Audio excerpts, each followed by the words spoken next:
Okay, so to summarize, we saw that learning an approximation, an approximated model alongside any online algorithm is free. You can do it for free. Yeah, you know, as long as computation time or computation effort does not cost you anything. It might cost you some electricity, but with respect to sample complexity, it's free. The approximated model can be used to speed up state or action value learning, especially for sparse reward settings and off-policy learning. On the other hand, errors in the approximated model can lead to inaccurate updates. We didn't see that,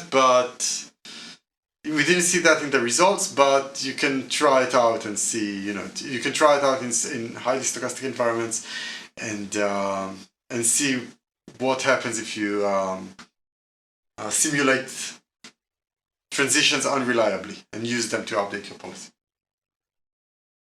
Longer rollouts lead to faster learning, but results in large prediction errors.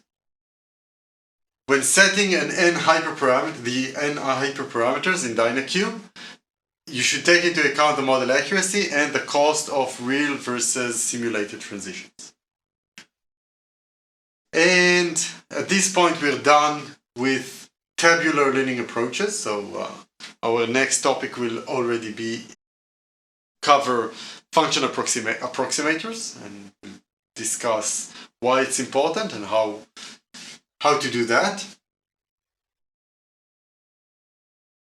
And so here it's just remember to learn the 4 dimensions that we covered, right? Where we consider different width of updates for the Q state value or action values, and the depth or length of an update, where we saw temporal difference learning, one-step temporal difference learning with a single width of the update and a length of one-step look ahead. If we increased the depth of the look ahead, we saw to the extreme, we saw the Monte Carlo approach, and also we saw n-step bootstrapping, that is just a generalization of anything in the middle. If we considered all possible actions, the width of the update, right? Not considering a single action, but all of the actions, this is already a model-based approach. Then we saw the dynamic programming approach, specifically if we had a one-step look ahead. That was the simple Bellman dynamic programming algorithms. And we didn't discuss any of those, but we can also do what's called a deep search with a wide search. But this will require us to know the model, and these are some different branch of AI. These are search algorithms that perform exhaustive search, or this is for deterministic environment. In non-deterministic environment, stochastic environment, there are the expectimax trees. We can span an expectimax tree. We didn't discuss that approach as it's less relevant to what we're trying to do, to reinforcement learning. But if you took the Introduction to AI course, you should have already covered an expectimax and also A-star or deterministic search algorithms. We won't cover those in this course. So that's it for now. That's the first, let's say, main section of this course, the tabular approaches. And now next we're going to continue towards the approximation-based approaches. Okay, some important concepts that we saw in the first section of the course and will continue with us to the following sections. So these are important to remember moving forward. So we saw the definition of return, as a discounted sum of reward. And we also consider different solutions to different types of returns that will change if the task is episodic or continuing, right? If the task is continuing, then we need to have a discount factor, else we won't be able to converge on a specific policy.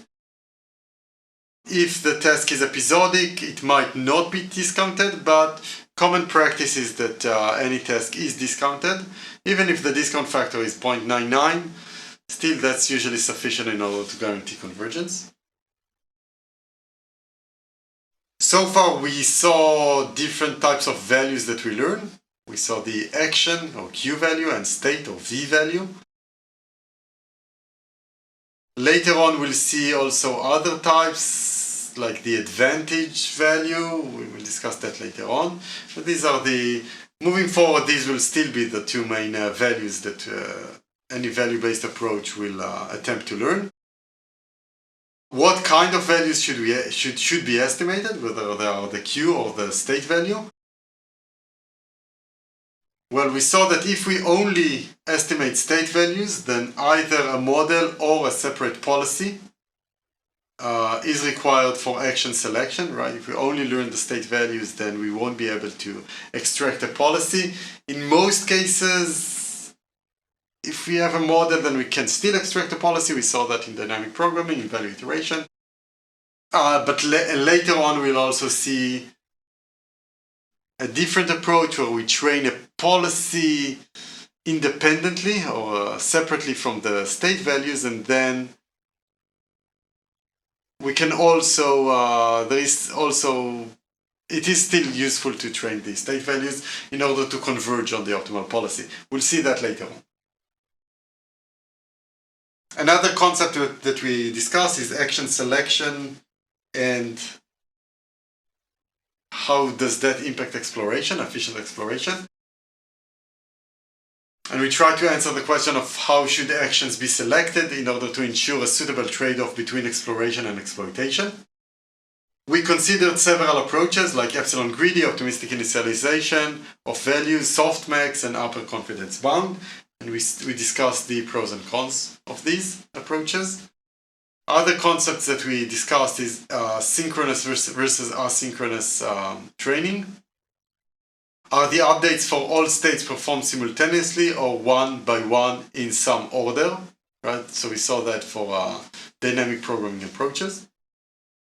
We also discussed real versus simulated transitions. Should one update be based on real experience or simulated experience? If both, how much of each? We saw that in the DynaQ approach. Next, the locations. Which states should be updated? What states or state action pairs should be updated? Model-free methods can choose only among the states and state action pairs actually encountered, else they won't be reliable. And so next, we're going to discuss on-policy prediction with approximation. As I said previously, we're going to finalize section 1, that is the tabular-based approaches, and start discussing reinforcement learning with approximation. This will allow us to generalize our knowledge from unseen states, from seen state to unseen state. So quizzes, assignments, you should be done with all of the tabular-based implementations and all of the quizzes. And next, you should work towards finalizing your project proposal. Thank you.